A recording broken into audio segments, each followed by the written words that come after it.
Enquanto o vídeo não começa, que tal ir curtindo e compartilhando com seus amigos?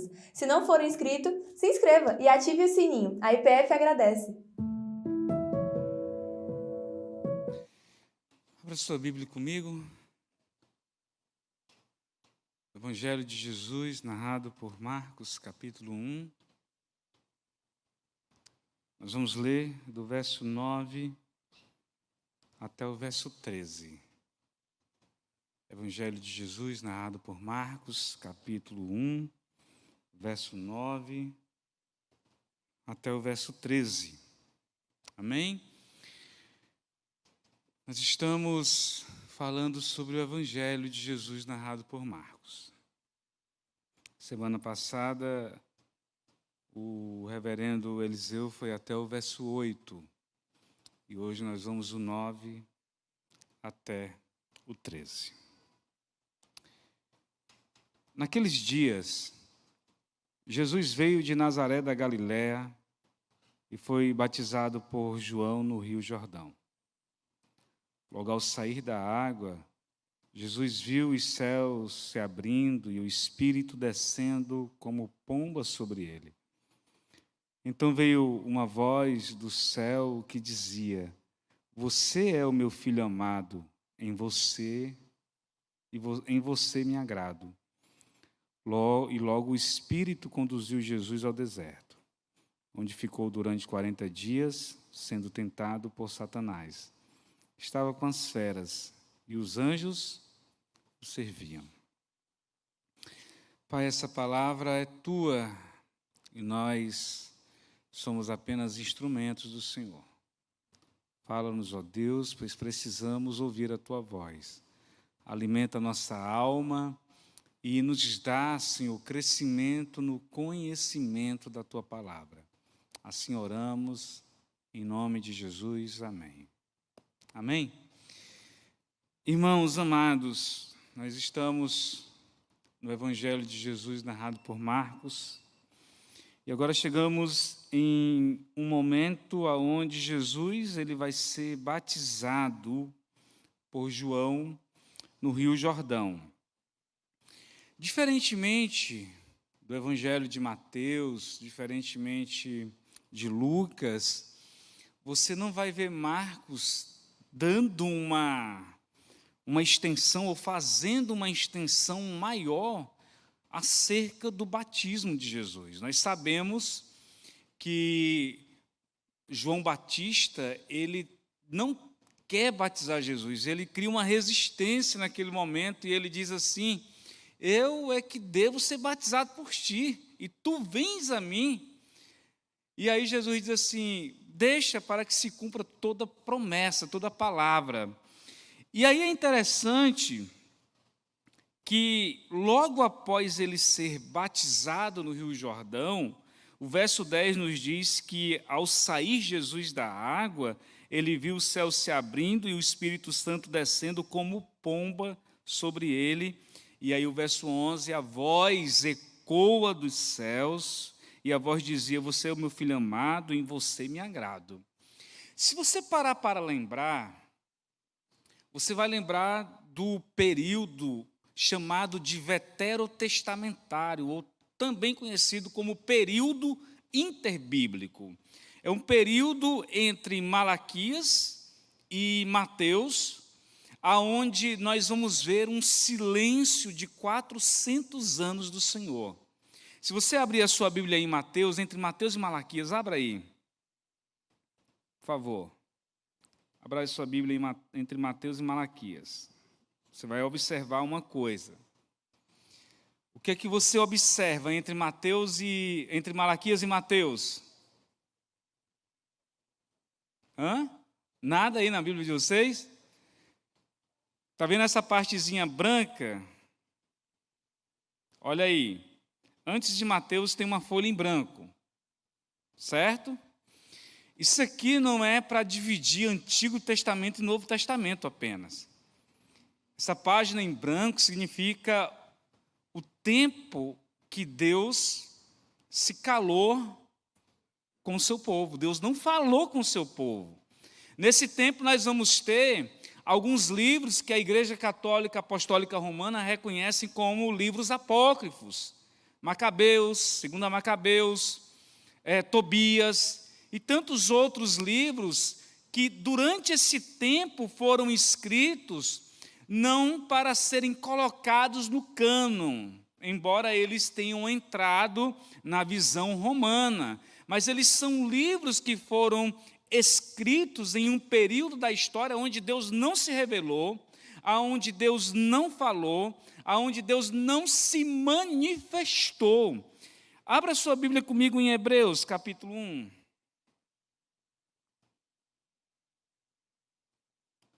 Deixa eu procurar com vocês aqui também. Hebreus, capítulo 1.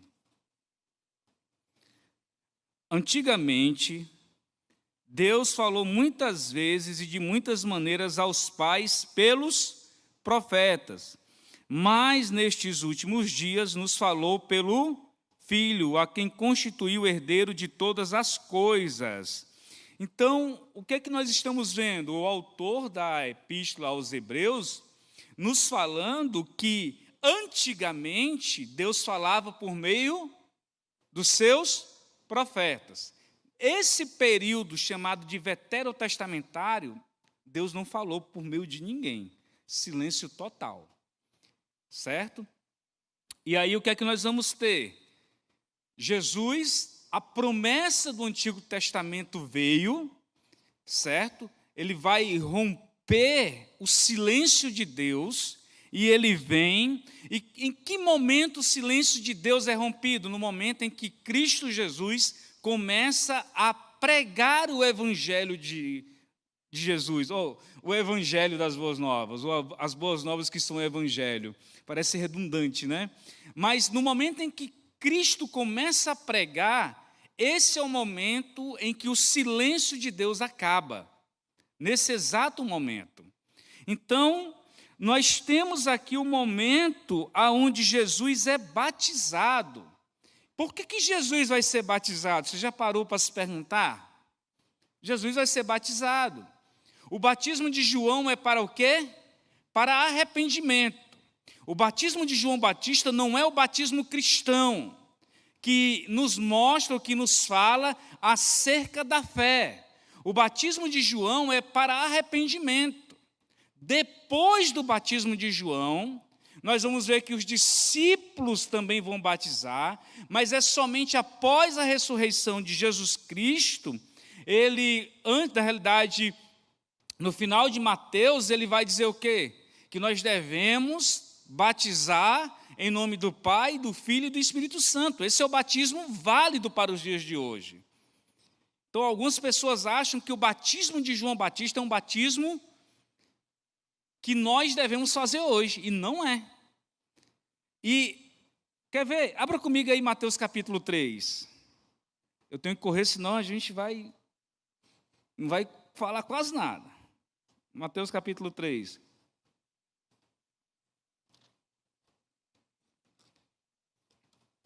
Olha o que diz as Escrituras.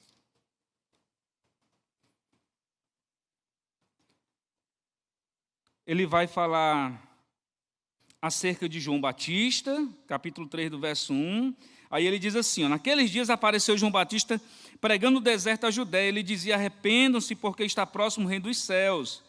Pois João que se refere ao que foi dito pelo profeta Isaías, nós vimos isso também, lá em Marcos. Versículo 6, ele diz, e confessando os seus pecados, eram batizados por ele no rio Jordão. E aí, você vai descendo um pouquinho mais, versículo 8 diz assim, produzam fruto digno de arrependimento. Versículo 10, e o machado já está posto à raiz das árvores, porque toda árvore que não produz bom fruto é cortada e lançada ao fogo. Eu batizo vocês com água, para o quê? Arrependimento. Mas aquele que vem depois de mim é mais poderoso do que eu, do qual não sou digno de carregar as sandálias. Ele os batizará com o Espírito Santo e com fogo. Esse batismo de fogo, muitos acham que é o batismo das línguas estranhas. Mas a palavra fogo está associada a palavra seguinte, acompanhe comigo. Ele tem a pá em suas mãos, limpará a sua eira e recolherá o seu trigo no celeiro, porém queimará a palha num fogo que nunca se apaga. Esse fogo é o fogo do inferno. Não é o fogo do batismo com o Espírito Santo, como algumas pessoas pensam. Então, vai falar do batismo de Jesus a partir do verso 13. E por que Jesus, então, é batizado se ele não precisava se arrepender? Eu acho que eu já falei isso 2 vezes de púlpito, mas eu quero lembrar a vocês. Veja, Jesus vai ser batizado por João Batista para que ele pudesse se identificar com o seu povo. Veja, João vai dizer que o Verbo se fez carne e habitou entre nós. Deus se fez homem. Deus se fez carne e habitou no meio de nós. E ele, uma vez que ele se fez carne, ele tem que se identificar com o seu povo, com o pecador. E ele vai fazer exatamente isso. Ele vai se deixar ser batizado por João, não porque ele tenha pecado ou necessite de arrependimento, mas porque ele vai se identificar com o seu povo, uma vez que ele vai ser rei dessa nação. E aí, a expressão seguinte é uma expressão bem interessante lá em Marcos, volte comigo. Logo ao sair da água, ele viu o céu se abrindo e o Espírito descendo como uma pomba sobre ele. Veja que coisa interessante. A expressão céu se abrindo lá no grego é uma expressão de alguém que pega um tecido e rasga com muita força. Ele está colocando força para abrir. E a ideia que Marcos está querendo nos passar é que o céu realmente estava fechado. Lembra que eu falei do período veterotestamentário? Então Deus rasga os céus, como quem abruptamente rasga alguma coisa. E aí nesse momento os céus se abrem novamente. O Espírito Santo desce e a voz do céu ecoa: este é meu filho amado, em quem eu tenho alegria. Os testemunhas de Jeová pegam esse versículo aqui e vários outros de forma isolada para falar acerca da inferioridade do filho em relação ao pai. Ora, é claro que numa conjuntura ou na conjuntura social, naturalmente existe uma hierarquia. Pai, filho, nós conhecemos essa hierarquia. Mas essa palavra filho, aqui no texto, não está relacionada a uma hierarquia. O pai sendo maior do que o filho. Pelo contrário. A expressão que Deus usa, este é meu filho amado, é porque aqui Jesus já está representando Israel, o segundo Adão, ou representando novamente Adão, e representando também o rei que fora prometido lá em Samuel, quando fala que da linhagem de Davi iria nascer um rei que se assentaria no trono eternamente. Como era que Deus chamava Israel? Filho. Como era que Deus chamava os reis? Filho. Então, a expressão filho, Deus está mostrando que Jesus Cristo é rei, o segundo Adão e o verdadeiro Israel. Como é que eu sei disso? Imediatamente, após o Espírito Santo repousar ou descer sobre a vida dele, ele vai para onde? Para o deserto. O que o deserto significa? É interessante que Marcos vai dizer assim, em 40 dias ele foi tentado. Volte aí os seus olhos comigo lá. Sendo tentado por Satanás, estava com as feras e os anjos o serviam. Veja só, esses 2 versículos assim pequenos nos diz muita coisa importante e interessante. A primeira coisa é que ele vai para o deserto, ele vai ser tentado por Satanás e ele vence. Lembra que Mateus vai dizer, Lucas vai dizer que ele vence a tentação, ele não vai sucumbir. ele vence. E se você analisar bem, você vai perceber que a tentação de Jesus lá no deserto foi a mesma tentação que Adão teve lá no Éden. Mesma tentação. 40 dias no deserto. Quantos anos o povo de Deus passou no deserto? 40 anos. Ou seja, 40 dias no deserto representa um ano para cada dia. E o que foi que aconteceu no deserto? Israel, chamado de filho, foi adorar outros deuses, se prostituiu, aconteceu um monte de coisa no deserto. Sucumbiram. E agora o verdadeiro Adão não somente vence a tentação, como o verdadeiro Israel não sucumbe ao deserto. Não vai pecar, não vai reclamar, não vai murmurar, não vai adorar. Veja como Satanás é sagaz, ele vai dizer assim, olha, eu te dou tudo isso aqui, se você se prostrar e o quê? Me adorar. Era a mesma coisa. E aí agora o que é que vai acontecer? Jesus como rei, filho, como é chamado no Antigo Testamento, vai agora batalhar pelo seu povo. Não é interessante uma coisa dessa? Então nós vimos aqui algumas coisas interessantes. Primeiro, por que Jesus foi batizado? Para que ele se identificasse com a sua criação, o seu povo. Segundo, os céus se abriu. 400 anos Deus não falava com o seu povo. Jesus veio, a partir da pregação do Evangelho, os céus vai se abrir. E aqui é uma demonstração clara da salvação, Deus abrindo diálogo novamente com o povo. O povo estava sem ouvir Deus, agora o céu se abre, ele rasga, ele quebra aquele negócio e agora Deus se comunicando com o seu povo. Depois Jesus vai ser o quê?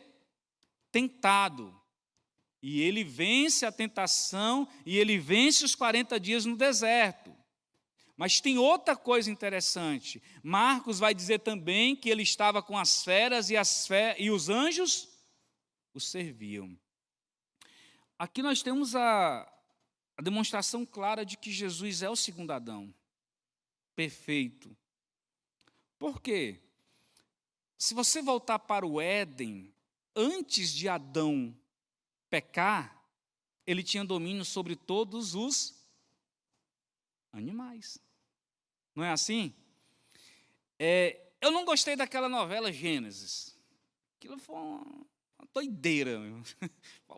Falando cearense, aquilo foi um negócio esculhambado. Mas teve um negocinho interessante. O momento em que Adão está cavalgando lá com um cavalo branco, né? Ele manda no cavalo, ele ordena, né? Achei interessante aquela parte. Aí quando ele peca, ele vai de novo lá com o cavalo dá um coice nele. Ele fica sem entender o que é que aconteceu, né? Ora, eu tinha domínio sobre você, você dá agora um coice, perdeu. Eu achei interessante aquela parte, de tudo da novela. Porque tem uma rebeldia, tem feminismo no meio, um negócio assim meio sem futuro, né? Como diz o cearense. Há quem goste, irmãos, eu não estou criticando quem gosta, não, estou criticando a novela. Mas melhor do que assistir essas esculhambações aí da Globo, viu? Domingo eu estava na pizzaria, no domingo, eu acho que foi domingo, nem lembro agora qual foi o dia. Graças a Deus meus meninos estavam... Qual foi o dia que a gente estava na pizzaria, hein? Essa semana? No sábado, foi no sábado.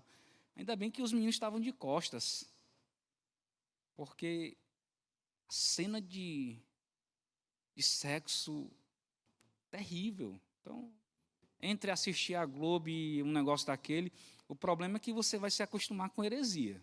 Aí você tem que vir para os cultos mesmo, né? Amém? E aí, por que eu digo que Jesus é o segundo Adão?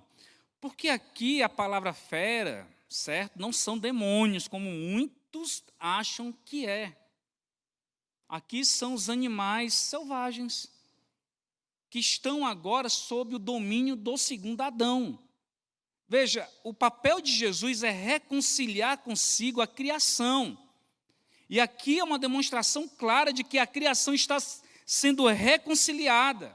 O primeiro Adão perdeu o domínio sobre todas as coisas, agora o segundo Adão restabelece esse domínio. Lembra daquela profecia?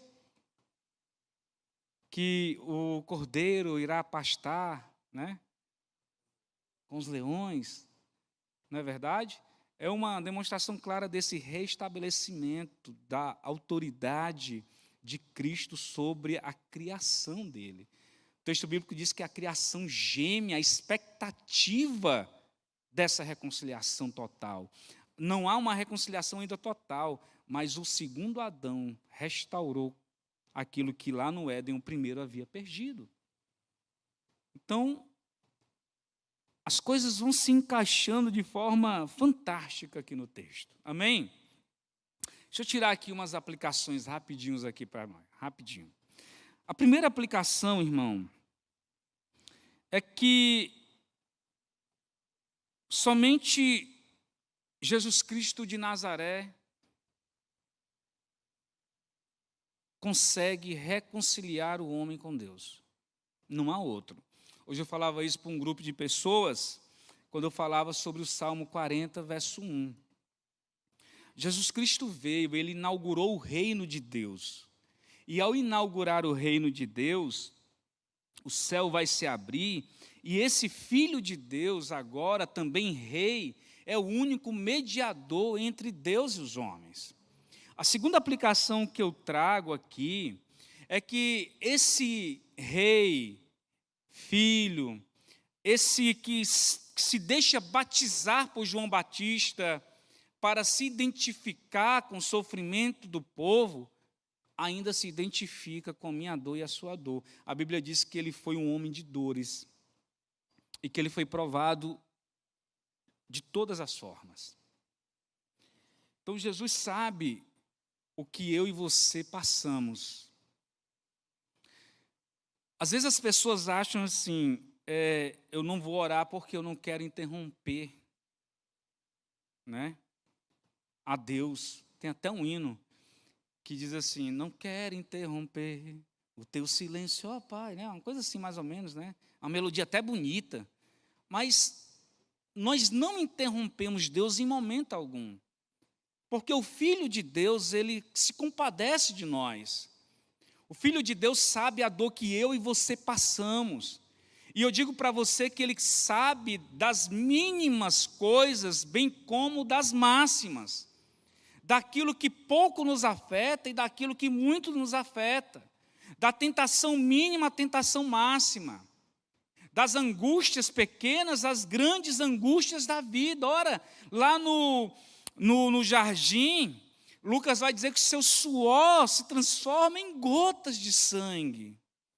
Então veja Jesus, o Filho de Deus, que se deixa ser batizado por João Batista, para se identificar comigo e com você, se identifica com a minha dor e a sua dor, meu irmão. Por isso, quando nós oramos a Jesus Cristo de Nazaré, nós temos que ter a certeza que nós seremos ouvidos e nós seremos por Ele também amparados, porque Ele conhece toda a nossa luta. Não há uma luta sequer que Jesus não saiba acerca da nossa vida. Ele sabe de tudo. Conhece tudo. Tudo a nosso respeito. E sabe de uma coisa? A vitória de Jesus sobre o deserto, a tentação, é uma demonstração clara de que nele nós também podemos ser vitoriosos. É gostoso saber disso. O irmão Deusdete faleceu nesse domingo, né? E na sexta-feira eu visitei ele. Eu acho até que eu contei esse testemunho aqui. E eu estava dizendo para ele acerca da vida, e ele ciente, né, do que estava acontecendo. Quando eu saí daquele momento de visita com ele, a esposa dele pegou na minha mão e ela disse assim, pastor, eu não quero aceitar aquilo que os médicos dizem, eu acredito na providência de Deus. E eu disse para ela assim: minha irmã, a providência de Deus, ela é tão soberana quanto Ele. E ela pode vir de uma forma que a gente não entende. Ela pode se expressar de uma forma que a gente não aceite. Mas é providência do mesmo jeito. É soberania do mesmo jeito. É permissão do mesmo jeito. Então Deus conhece a nossa luta. Sabe de cada coisa que a gente passa. Por isso que é importante nós orarmos. Porque quando nós formos orar, nós nos ajoelhamos diante de alguém que sabe o que é que eu estou passando. É diferente de orar para Buda, né? Pensou aquela imagem assim, né? Aquela coisa. A Buda não passou as tentações, né? Ali é uma questão de fique no estado alfa que você vai conseguir alguma coisa. Eu não preciso ficar no estado alfa, eu só preciso confiar em Jesus, porque Ele sabe o que eu sinto. Ele sabe o que eu passo. Isso para mim traz conforto, eu não sei para você.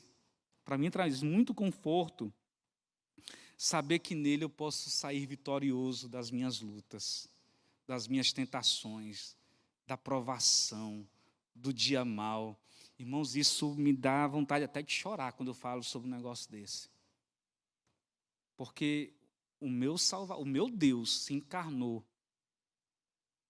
para experimentar as dores que eu e você experimentamos diariamente. As lutas, as crueldades.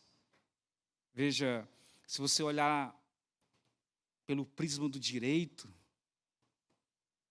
Jesus foi condenado sem uma audiência de custódia. Jesus foi condenado sem ter um tribunal, sem testemunhas, sem advogado qualquer. Ele foi julgado da forma mais brutal que você possa imaginar.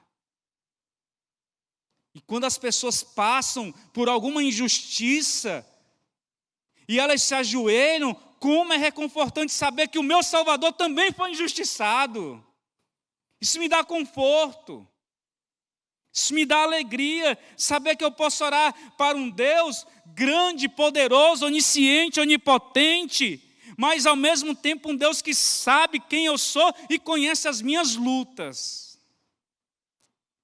Conhece as minhas dores. Quando nós olhamos para esse texto, tem uma coisa que me chama a atenção. O pai vai dizer assim: você é meu filho amado, em você eu me agrado. Aí João capítulo 1, verso 11 e 12 vai dizer assim: e a todos quanto receberam, deu-lhes o poder de serem chamados filhos de Deus, a saber, aqueles que confessam o Filho de Deus. O que eu estou querendo dizer por último aqui? É que todos nós estávamos condenados. Nós éramos inimigos de Deus. Estávamos afastados de Deus, mortos espiritualmente. Jesus, o nosso irmão perfeito, nosso irmão mais velho, morre na cruz. Seu sangue é derramado e Ele nos justifica. E aí, nos méritos de Cristo, naquilo que Jesus Cristo fez, nós também somos chamados filhos de Deus. Somos chamados filhos de Deus porque o nosso irmão mais velho nos ajudou nessa filiação, quando era impossível eu e você fazermos isso. Meus amados irmãos, a minha expectativa nessa hora é que você saia daqui edificado. Quando você se ajoelhar em casa, você se ajoelhe com a certeza de que você está diante de alguém, primeiro, que é mediador, segundo, que conhece as nossas lutas, todas elas, inclusive as nossas fraquezas, terceiro, nele nós somos também chamados filhos de Deus. Amém? Então esse é o momento da gente se ajoelhar e orar. Orar. Mas uma oração de gratidão agora. Aqueles que podem se colocar de joelhos, se ajoelhem com uma oração de gratidão, falando ao Pai sobre essa alegria de que ao se ajoelhar, ao orar, Ele conhece tudo sobre nós. E que Ele, como mediador, vai colocar diante de Deus as suas orações, as minhas orações. Ore com alegria nessa hora, meu irmão, em nome de Jesus. Para mais informações e novidades, siga as nossas redes sociais e fique por dentro de tudo.